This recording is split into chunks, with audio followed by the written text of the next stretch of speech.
नमस्कार मित्रांनो, गुढीपाडवा निमित्त एक जबरदस्त आणि एक आकर्षक बॅनर डिझाईन बनवायचा आहे. तर आजच्या या व्हिडिओमध्ये आपण step by step Gudi Padwa special banner तयार करणार आहोत. या बॅनर मध्ये वापरणार आहोत सुंदर गुढी पीएनजी बॅकग्राऊंड आणि इफेक्ट, ज्यामुळे तुमची डिझाईन खूप प्रोफेशनल दिसेल. म्हणून व्हिडिओ शेवटपर्यंत नक्की बघा. चला तर मग सुरू करूया.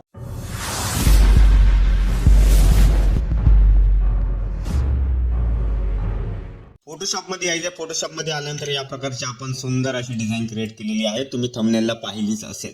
ती या डिझाईन मध्ये सुंदर गुढी पीएनजी वापरलेली आहे. गुढीच्या बॅक साईडला इफेक्ट वगैरे लाईट असेल किंवा गुढी टेक्स्ट असेल. ज्या प्रकारे आपण आधी टेक्स्ट विषयी खूप काही व्हिडिओ क्रिएट केलेले आहेत, टेक्स्ट असेल किंवा इतर बॅक साईडला असेल इफेक्ट वगैरे, तर सर्व आपण जाणून घ्या. एक एक लेअर ओपन करून मी तुम्हाला सर्व एक्सप्लेन करतो कशा प्रकारे आपण ही डिझाईन क्रिएट केलेली आहे. तर सर्वात आधी आपण येऊया एंडिंगच्या लेअरमध्ये. एंडिंगची लेअर अशी आहे की आपला आहे जो बॅकग्राऊंड. तर बॅकग्राऊंड ओपन केल्यानंतर या प्रकारचा आपला बॅकग्राऊंड आहे. बॅकग्राऊंड मी ग्रुप ओपन केलेला आहे. तर सर्व जे आपण तुम्ही स्टेप बाय स्टेप तुम्ही डिझाईन क्रिएट करायला घेशाल त्यावेळेस तुम्हाला काय करायचं, प्रत्येकी तुमचा एक ग्रुप क्रिएट करायचा, जेणेकरून तुम्हाला लेअर शोधण्यास प्रॉब्लेम होणार नाही. तर बॅकग्राऊंडमध्ये आपण एक पिंटरेस्टवरून एक बॅकग्राऊंड डाउनलोड केला. जसे की तुम्ही पाहू शकता ऑरेंज आपण एक बॅकग्राऊंड डाउनलोड केलेला आहे. त्यावरती व्हाईट बॅकग्राऊंड डाउनलोड केलं. व्हाईट बॅकग्राऊंड आपण इथे ऍड केलेला आहे. व्हाईट बॅकग्राऊंड तुम्ही पूर्ण मी तुम्हाला दाखवतो नॉर्मलाइज करून की कशा प्रकारे हा जो बॅकग्राऊंड आहे, तो हा जो बॅकग्राऊंड आहे आपला पूर्ण असा व्हाईट आहे. या बॅकग्राऊंड मध्ये पूर्ण डिझाईन्स आहे, मंडला टाईप म्हणू शकता किंवा असं फ्लॉवर्स वगैरे त्या प्रकारचे डिझाईन्स आहेत. या डिझाईनला मी काय केलेलं आहे, ऑपोसिटी कमी करून याला काय केलंय, ओव्हरले मध्ये क्रिएट केले. ठीक आहे, अशा प्रकारे काय केलं त्याला की ओव्हरले मध्ये ऍड केले. त्यानंतर आपण एक काय करूया, सुरुवातीला एक गुढीपाडवा म्हणजे गुढी पीएनजी आपण इथे ऍड करूया. ठीक आहे, आता यामध्ये काय की ही स्ट्रिक वगैरे आपण गुगलवरून डाउनलोड केलेली आहे आणि गुढीला जॉईन केलेली आहे. आणि बाकी सर्व गुढी पीएनजी असेल ते आपण पिंटरेस्टवरून डाउनलोड केलेलं आहे. बॅक साईडला आपण लाईट वगैरे ऍड केले. मी ग्रुप जो आहे तो तुम्हाला इथे ओपन करून दाखवतो की अशा प्रकारे मी इथे ऍड केलेले. ठीक आहे, सुरुवातीला मी सर्व लेअर जे आहे हाईड करतो आणि स्टार्ट टू मी काय करतो, गुढी जी पीएनजी आपण तिथून सुरुवात करतो. गुढी पीएनजी तुम्ही पाहू शकता स्टिक वगैरे नाही आहे. स्टिक वगैरे एक्स्ट्रा मी ऍड केलेली आहे. ठीक आहे, अशा प्रकारे ऍड केलेली आहे. आणि यानंतर मी काय केलं, इथं स्ट्रिक वगैरे ऍड केलेली आहे. ठीक आहे, अशा प्रकारे स्ट्रिक इथं थोडंसं तुम्ही इरेज करा. ठीक आहे, आणि इनर शॅडो, गुढीला इनर शॅडो दिलाय म्हणजे पूर्ण ग्रुपलाच इनर शॅडो दिलाय.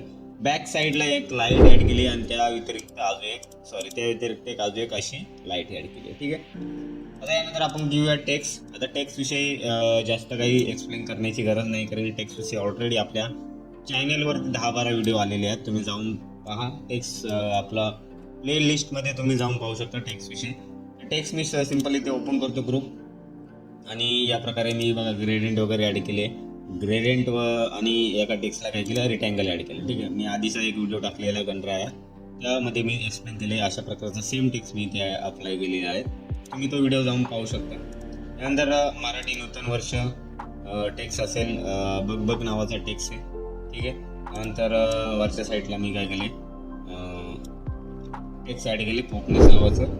आणि हेच टेक्स्ट जे आहे बॅक साईडला सुद्धा असं ओव्हरले मध्ये ऍड केलं. ठीक आहे, ओव्हरले मध्ये तुम्ही ऍड करू शकता. गुढीच्या बॅक साईडला आपण काय केलंय, आंब्याचं टाळा असतो किंवा याला लिप म्हणतात, ते मी बॅक साईडला ऍड केले.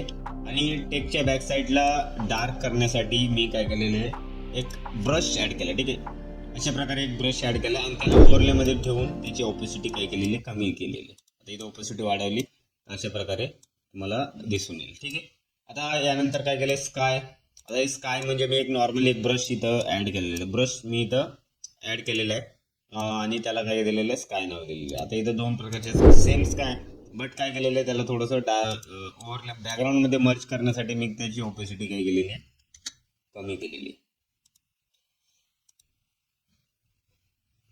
त्यानंतर याच्या बॅक साईडला म्हणजे वुडन बॅकग्राऊंड म्हणजे की याला काय बोलू शकता तुम्ही, गेट वगैरे मी या साईडला बॅक साईडला ऍड केलेला आहे. त्यानंतर घोडीच्या बॅक साईडला मी एक वरच्या साईडला म्हणजे एक मंडला टाईप ओव्हरले मध्ये ऍड केलेला आहे. पाहू शकता इथं कलर डॉज मध्ये ऍड केलेला आहे. आणि यानंतर डाऊन साईड म्हणजे बॅक साईडला तुम्हाला काय करायचंय, एक ब्रश ऍड केला म्हणजे फ्रंट साईडला एक ब्रश बीजी ऍड केलाय. बीजी मध्ये तुम्ही ओपन केलं तर या प्रकारचं अशा प्रकारचे व्हाईट बॅकग्राऊंड क्लिपिंग मास्क केलेलं आहे, जसं टेक्स्चर वगैरे म्हणू शकता याला. आणि यानंतर यावरती आपण फोटो आणि शुभेच्छुकचं नाव. ठीक आहे. आता यानंतर आपल्याला काय करायचंय, निमित्त सर्वांना मंगलमय शुभेच्छा हे टेक्स्ट पॉपनीस नावाचंच टेक्स्ट मी इथे ऍड केलेले आहे आणि बाकी राहिलेलं तोरण वगैरे तुम्ही अशा प्रकारे ऍड करायचंय. भारी डिझाईन आहे मित्रांनो. नक्कीच तुम्ही या PhD डाउनलोड करा. डिस्क्रिप्शनमध्ये याचं सर्व डिटेल्स मी तुम्हाला दिलेली आहे.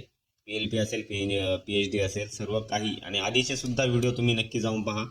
2 PhD तुम्हाला आधी दिलेले आहेत, मी 2 PhD दिले आहेत. व्यतिरिक्त तुम्हाला गुढी PNGs वगैरे सर्व काही डिटेल्समध्ये दिलेले आहे. व्हिडिओला प्रतिसाद द्या. चांगल्या प्रकारचे तुम्ही प्रतिसाद आपल्या चॅनलला देत आहेत आणि अशाच प्रकारचा प्रतिसाद सुद्धा पुढे सुद्धा द्या. तर मित्रांनो, अशा प्रकारे तुम्ही खूप सुंदर गुढीपाडवा स्पेशल डिझाईन तयार करू शकता. व्हिडिओमध्ये वापरलेले सर्व PNG आणि मटेरियल तुम्हाला डिस्क्रिप्शनमध्ये डाउनलोडसाठी मिळून जातील. व्हिडिओ आवडला असेल तर लाईक करा, चॅनलला सबस्क्राईब करा आणि व्हिडिओ तुमच्या मित्रांना नक्की शेअर करा. पुन्हा भेटू अशा नवीन क्रिएटिव्ह डिझाईन ट्युटोरियल सोबत. धन्यवाद. गुढीपाडव्याच्या तुम्हाला सर्वांना हार्दिक शुभेच्छा.